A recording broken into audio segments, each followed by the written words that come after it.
Assalamualaikum warahmatullahi wabarakatuh.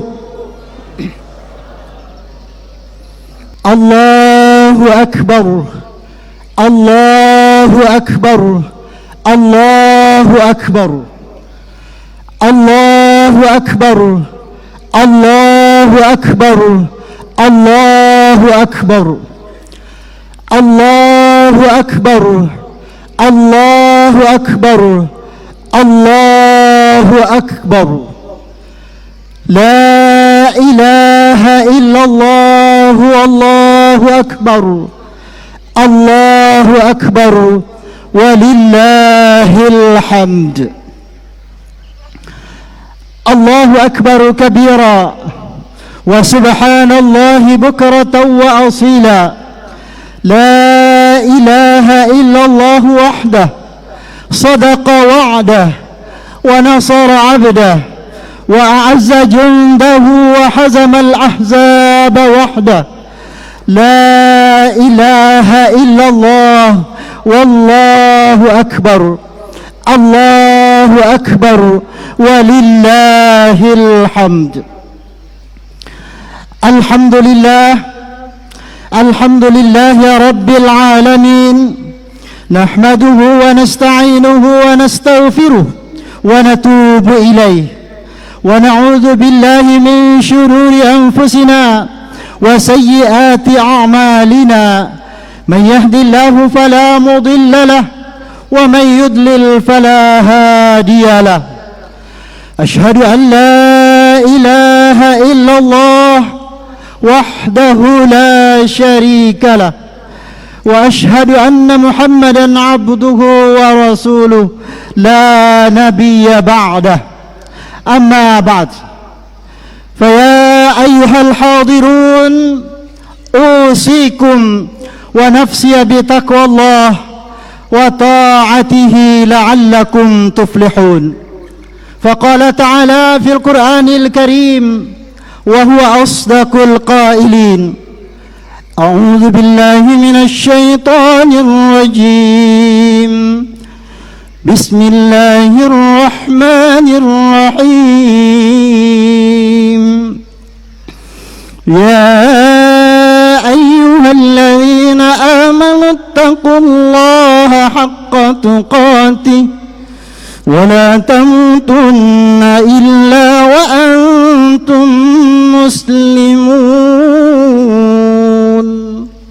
صدق الله العظيم وصدق رسوله النبي الكريم، ونحن على ذلك من الشاهدين والشاكرين.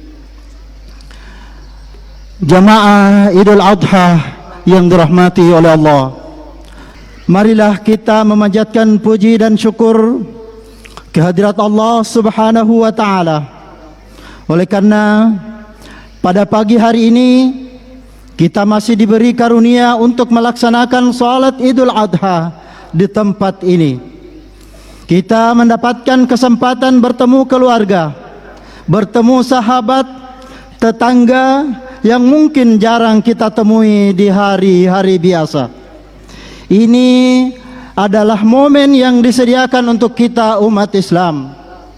Dengan aneka nikmat yang ada, kita pergunakan sebaik-baiknya untuk meningkatkan ketakwaan kita kepada Allah Subhanahu wa ta'ala, yang diwujudkan dengan menjalankan perintah dan menjauhi larangan-larangan Allah. Salawat serta salam semoga senantiasa tercurah kepada junjungan kata kita Nabi Allah Muhammad sallallahu alaihi wasallam beserta keluarga, sahabat dan para pengikutnya sampai akhir zaman insyaallah.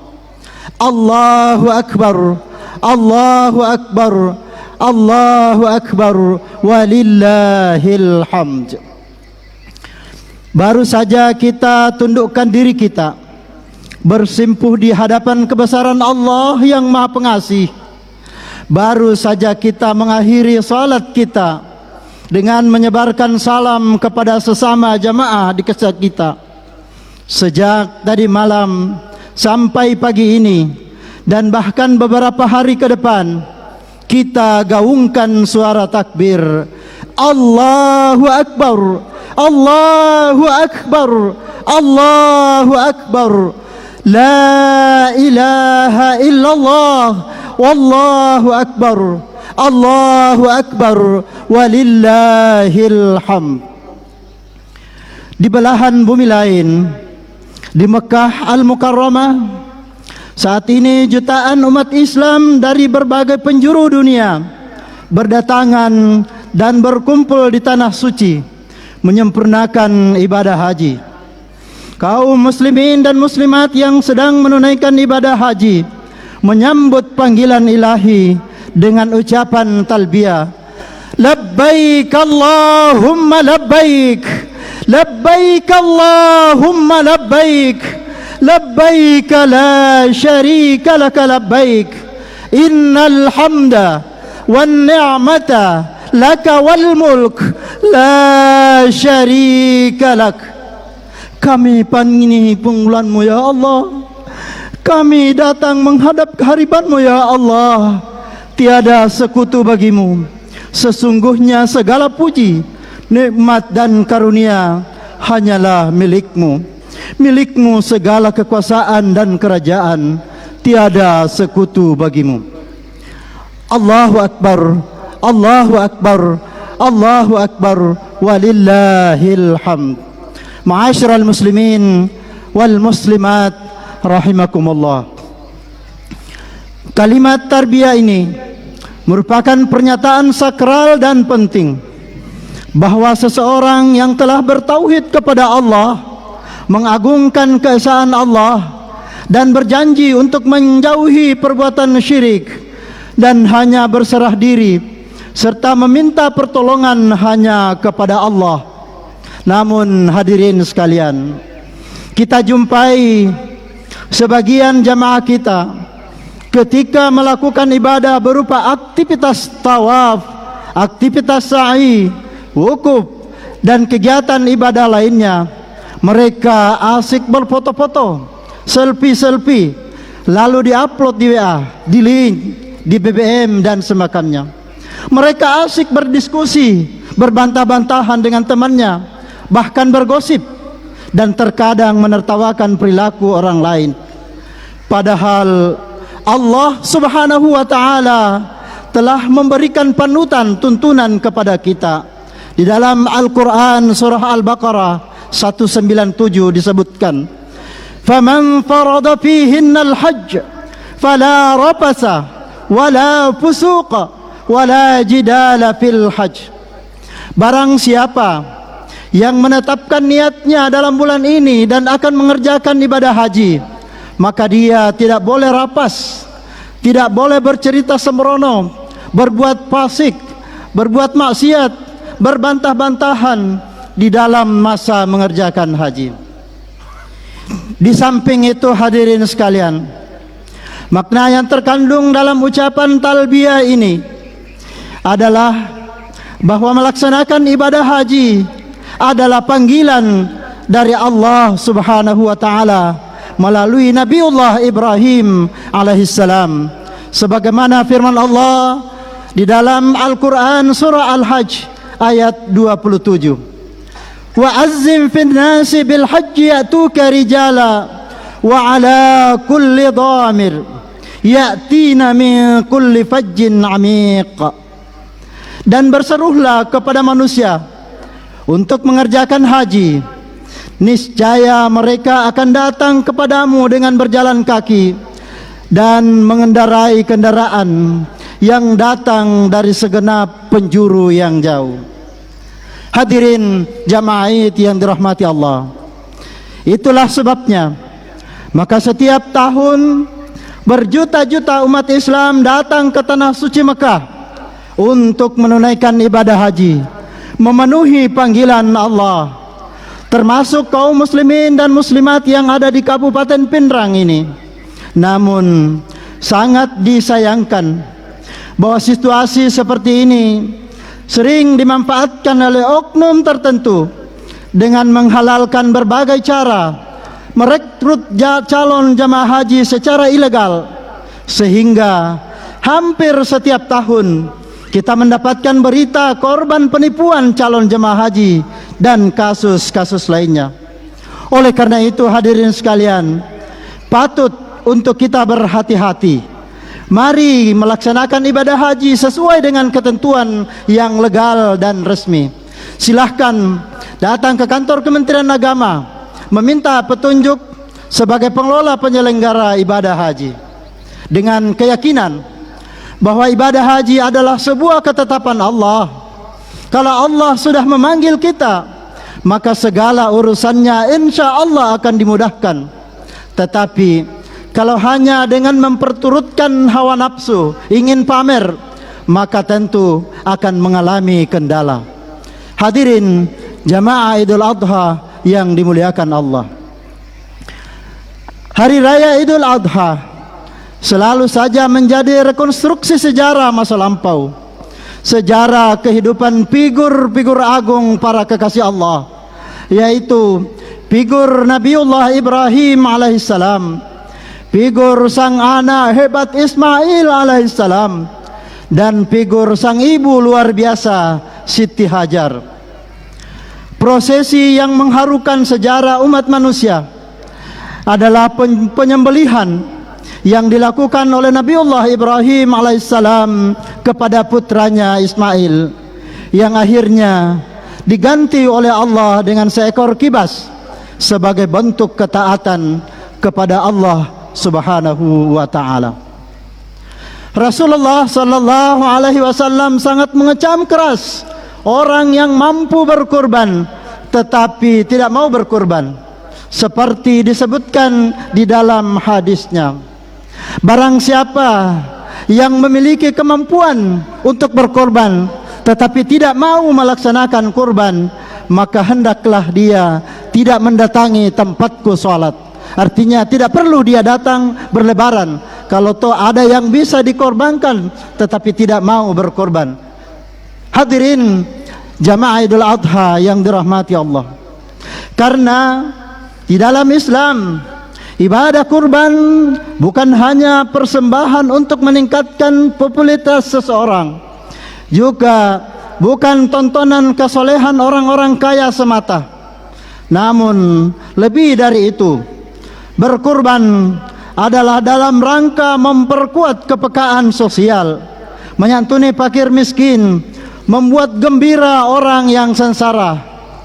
Perintah berkorban tercermin dalam pesan Islam bahwa seseorang hanya dapat taqarrub ilallah, hanya dapat mendekatkan diri kepada Allah bila ia sebelumnya telah dekat dengan saudara-saudaranya yang kekurangan.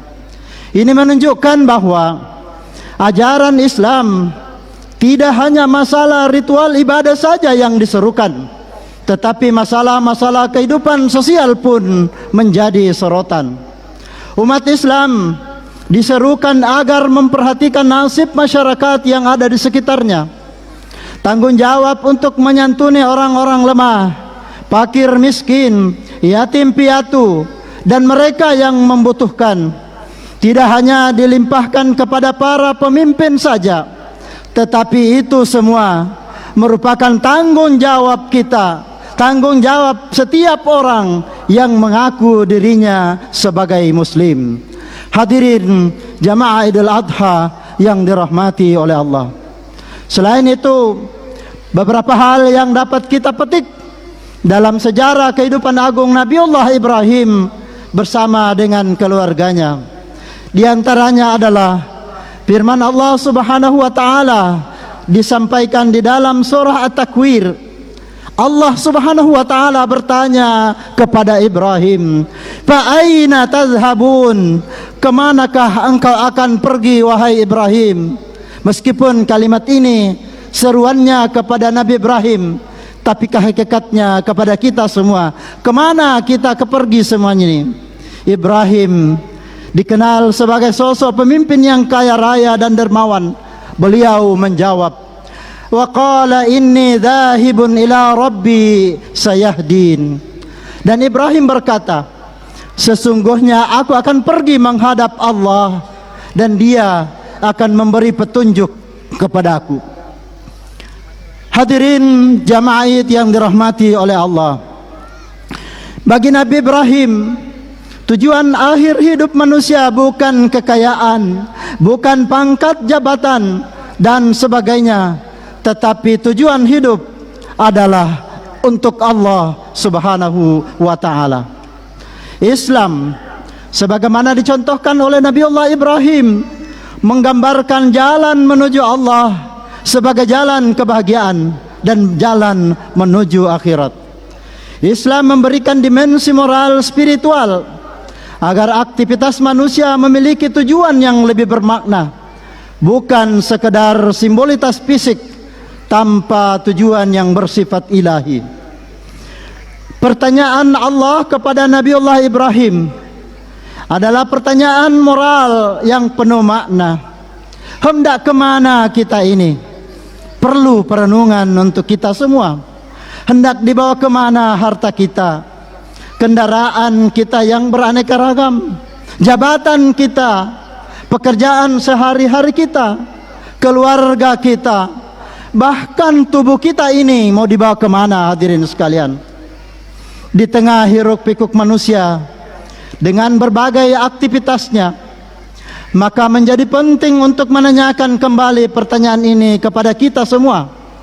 Karena bisa jadi yang primer bagi manusia secara faktual dewasa ini adalah kita selalu berusaha menghindari apapun yang menyakitkan, lalu mengejar apapun yang dirasa menyenangkan, sehingga yang muncul hanyalah kehidupan materi duniawi belaka.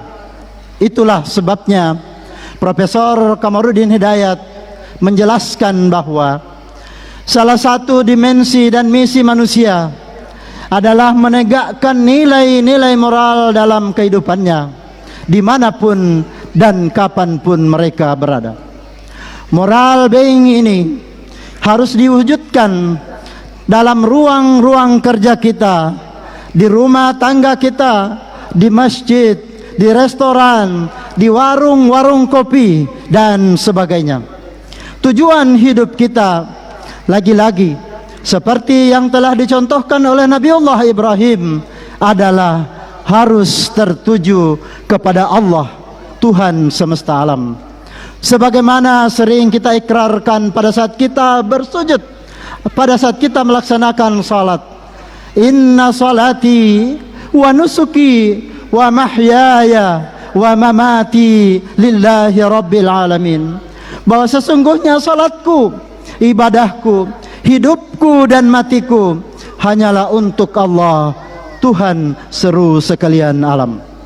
Hadirin jamaah Idul Adha yang dimuliakan Allah, pelajaran berharga lainnya yang bisa kita teladani dari Nabiullah Ibrahim adalah bahwa keinginan terpenting dari seorang orang tua adalah mendapatkan anak yang saleh. Itulah sebabnya Nabiullah Ibrahim berdoa, Rabbi habli minas salihin, Rabbi habli minas salihin, Rabbi habli minas salihin. Ya Allah, berilah kami anak-anak yang saleh. Nabi Ibrahim meminta anak yang saleh karena Nabi Ibrahim meyakini bahwa dengan mendapatkan anak yang saleh, dia akan mendapatkan permata hati yang menyejukkan, taat kepada Allah dan patuh berbakti kepada kedua orang tua. Namun untuk mewujudkan anak yang saleh ini tentu bukanlah hal yang gampang, tetapi beberapa hal yang harus mendapat perhatian. Yang pertama harus diperhatikan adalah keluarga kita, karena keluarga adalah hal utama dalam mewujudkan anak soleh. Jangan remehkan peran keluarga. Anak yang soleh dan soleha pasti tidak luput dari didikan keluarga sejak dini, sebagaimana yang telah dilakukan oleh Nabiullah Ibrahim dan Siti Hajar. Keduanya berjibaku membentuk karakter Ismail sedemikian rupa. Mereka mengajarkan akidah yang kokoh, mengajarkan akhlak budi pekerti yang baik dan teruji. Mereka ajarkan itu semua sejak dini. Yang kedua, memberikan keteladanan atau uswah kepada anak-anak. Bagaimanapun, keteladanan merupakan dakwah yang paling manjur dalam mengarahkan anak. Dengan keteladanan yang ditampakkan sehari-hari, maka yang demikian ini akan mempengaruhi anak-anak kita. Keluarga yang mempertontonkan ketataatan, keluarga yang mempertontonkan kejujuran dan kenerbawanan akan berpengaruh bagi anaknya. Sebaliknya, keluarga yang mempertontonkan kedurhakaan, keluarga yang mempertontonkan kedustaan dalam keluarga dan sebagainya, bahkan kebakilan, juga tentu akan ditiru oleh anaknya. Mari tempatkan anak-anak kita dalam lingkungan yang baik, atau berikan teman yang soleh dan soleha, karena tempat di mana mereka berada tentu akan sangat berpengaruh. Itulah sebabnya maka Syekh Kiai Abdul Musid Muzadi memberikan nasihat kepada kita, lebih baik sekolah yang berakhlakul karimah meskipun belum bermutu, daripada sekolah bermutu tapi tidak berakhlakul karimah. Dan tentu yang terbaik adalah tempat pendidikan yang bermutu, di dalamnya terpatri akhlakul karimah. Semoga kita mendapatkan Ismail baru yang memiliki akidah yang kokoh dengan akhlakul karimah yang mumpuni. Hadirin jamaah Idul Adha yang dirahmati oleh Allah. Allahu Akbar, Allahu Akbar, Allahu Akbar, walillahil hamd. Di akhir khutbah ini kita berharap agar pasca Idul Adha kita semakin menjadi insan yang saleh, yang mau berkorban dalam menunaikan kewajiban dan ketakwaan. Mari kita terus menanam benih-benih kebaikan dalam kehidupan yang tersisa ini, sehingga ketika kita menghadap Allah sudah berbekal amal soleh dan menutup lembaran hidup ini dengan husnul khatimah. Kita tidak tahu kapan Allah memanggil ajal kita, karena hidup dan mati setiap insan sepenuhnya di tangan Allah. Jangan menunda-nunda waktu untuk berbuat kebajikan, termasuk di dalam berkurban, karena kita tidak tahu ambang batas hidup ini. Jadikan kehidupan ini penuh arti dengan pondasi iman, pondasi Islam dan ihsan yang bermuara pada takwa guna meraih kebahagiaan. Kita berdoa, semoga Allah Subhanahu wa taala memberikan keselamatan dan kekuatan kepada seluruh jamaah haji kita dan kembali dengan selamat sampai ke rumah masing-masing. Barakallahu li wa lakum fil Qur'anil Karim wa nafa'ni wa iyyakum bima fihi minal ayati wa zikril hakim wa qur rabbighfir warham wa anta khairur rahimin. Allahu akbar, Allahu akbar, Allahu akbar, Allahu akbar, Allahu akbar, Allahu akbar, Allahu akbar, Allahu akbar. La ilaha illallah, wallahu akbar, Allahu akbar, walillahil hamd. Alhamdulillah ala ihsanih wa syukru lahu ala taufiqihi wa imtinani. Asyhadu an la ilaha illallah wahdahu la syarika lah, wa asyhadu anna sayyidana Muhammadan abduhu wa rasuluh ad-da'i ila ridwani. Allahumma salli wa sallim ala sayyidina Muhammad wa ala alihi wa ashabihi wa sallama tasliman katsira. Amma ba'd. Fa ya ayuhan nas ittaqullaha fima amar wa antahu amma naha an wa'lamu anna Allah amarakum bi amrin bada fihi bi nafsihi wa sanna bi malaikatihi bi qudsihi wa qala ta'ala إن الله وملائكته يصلون على النبي يا أيها الذين آمنوا صلوا عليه وسلموا تسليما. اللهم صل على سيدنا محمد اللهم صل عليه وسلم وعلى آله وأصحابه وعلى أنبيائك ورسلك وملائكتك المقربين اللهم اغفر للمؤمنين والمؤمنات والمسلمين والمسلمات الأحياء منهم والأموات إنك سميع قريب مجيب الدعوات ويا قاضي الحاجات اللهم أعز الإسلام والمسلمين وأذل الشرك والمشركين وانصر عبادك الموحدين وانصر من نصر الدين واحزل من حزل المسلمين ودمر أعداء الدين وعلى كلماتك إلى يوم الدين اللهم ادفع عنا البلاء والوباء والسلاسل والمحن ما ظهر منها وما بطن من بلدنا بنران خاصة وعن بلدان المسلمين عامة برحمتك يا أرحم الراحمين ربنا ظلمنا أنفسنا وإن لم تغفر لنا وترحمنا لنكونن من الخاسرين ربنا تقبل منا إنك أنت السميع العليم وتب علينا إنك أنت التواب الرحيم واغفر لنا إنك أنت الغفور الرحيم ربنا آتنا في الدنيا حسنة وفي الآخرة حسنة وقنا عذاب النار عباد الله إن الله يأمر بالعدل والإحسان وإيتاء ذي القربى وينهى عن الفحشاء والمنكر والبغي يعظكم لعلكم تذكرون ولذكر الله أكبر والله يعلم ما تصنعون الله أكبر الله أكبر الله أكبر ولله الحمد. Wassalamualaikum warahmatullahi wabarakatuh.